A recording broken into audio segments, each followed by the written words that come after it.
সততাকে সম্মানিত করলেন রাজারহাট নিউটাউনের বিধায়ক তাপস চ্যাটার্জি। গতকালই আমরা খবরে দেখেছিলাম আটঘরা রিক্সা চালক নূর আলী 15 লক্ষ টাকা মূল্যের হারানো চেক ফেরত দিয়ে কিভাবে সততার নজির সৃষ্টি করেছিলেন।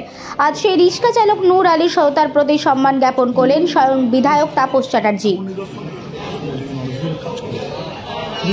একটা এমন নিদর্শন তৈরি করেছে যে আমাদের নিউটাউনবাসীদের গর্ব করেছে।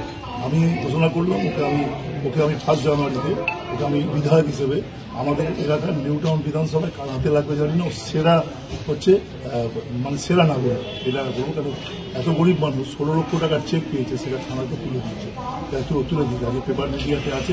ওর জন্য আমি গর্বিত। এবং গরিব মানুষ শুনলাম ওর অবস্থা যে ভাড়া থাকেন ইত্যাদি থাকেন, কারোকে বলবো কোনো জায়গার বিষয়গুলো করতে। ওকে আমি 1 জানুয়ারি ওকে আমি 2 লক্ষ টাকা আমি ফিস করে দেবো বিধায়ক হিসাবে, যে মাইনে পাই বিধায়ক হিসেবে। এরকম সৎ মানুষ, সজ্জন মানুষ, এটা আমাদের কাছে বিরল।